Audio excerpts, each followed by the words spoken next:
сегодня с Жорой расскажем вам о такой однозначной, необходимой лошади штуке, как уступки. Лошадь нужно научить уступкам очень многим. Они необходимы просто как в быту, так и по работе, по занятиям с ней. Со временем я стараюсь свести понятие уступки, перевести в другую плоскость и не просить именно уступку, а просить каким-то другим образом. Например, вместо того, чтобы просить лошадь как уступку дать мне ногу, я прошу ее: дай мне ногу, и она мне ее дает. И так далее. То есть я стараюсь воздействие, психологическое давление на лошадь всегда свести к минимуму. Но это дело уже сугубо личное. Если вам нужно, чтобы лошадь именно подчинялась, то уступки – это ваше все. Поэтому давайте сейчас поговорим о практической части уступки. Когда вы только-только начинаете занятия с лошадью, лучше начать с уступок зада, потому что 60% веса лошади приходится на передние ноги, на задние ноги приходится 40% веса, поэтому лошади легче и маневреннее уступить зад, чем перед.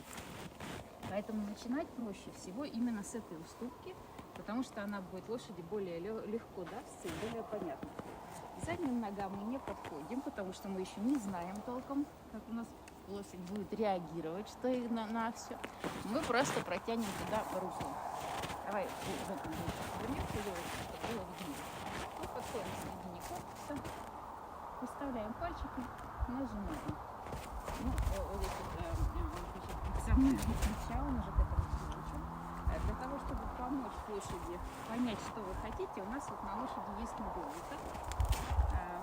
Поэтому мы воздействуем здесь и немножечко, вот, пожалуйста, он уже уступает нам. Замечательно. Мы немножечко придержали его голову, и ему сразу же стало понятно, куда и как ему двигаться.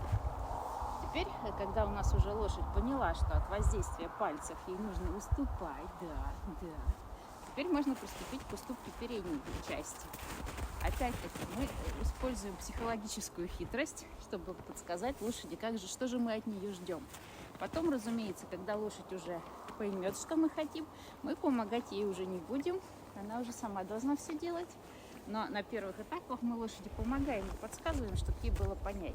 Поэтому, когда мы воздействуем на плечо, чтобы лошадь уступила перед, он уже подпросит, но мы рукой при этом заводим руку вот туда и недоуском показываем лошади, что мы хотим, чтобы она повернулась.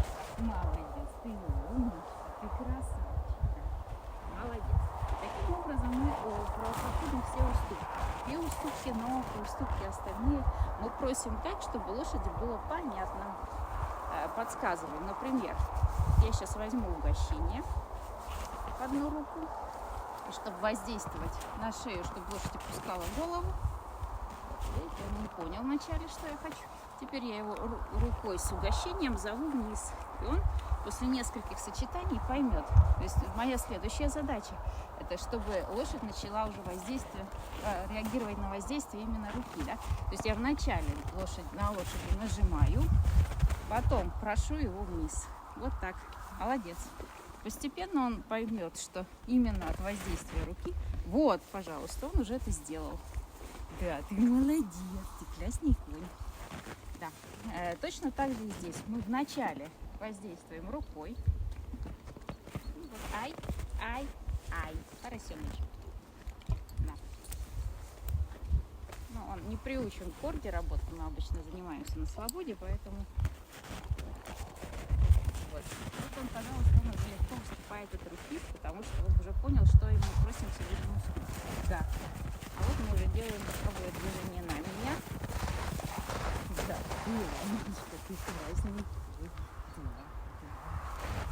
Вот так вот. Потом мы это все снимаем и просим уже это все на полной свободе. Тогда, когда лошадь уже обучена этому, когда она знает и понимает, что мы от нее хотим. Когда мы в ней уже уверены. Когда у нас есть место, где будет безопасно окружающим. Давай, вперед. Снег, который очень тяжело двигаться. Да. Ты прекрасен, да. И золотой конь. Да, бубочка, бусинка, да. Золотая ночь. Золотая. Зубки почесать. Зубки почесать. Да, конечно, незнакомые лошади мы в рот не лезем. Да. лошадям очень нравится, когда им чешут зубки. Да, зубки, десна. Они это любят. Пошли. Постепенно можно к этому тоже приучить. И умничка, и красавчик.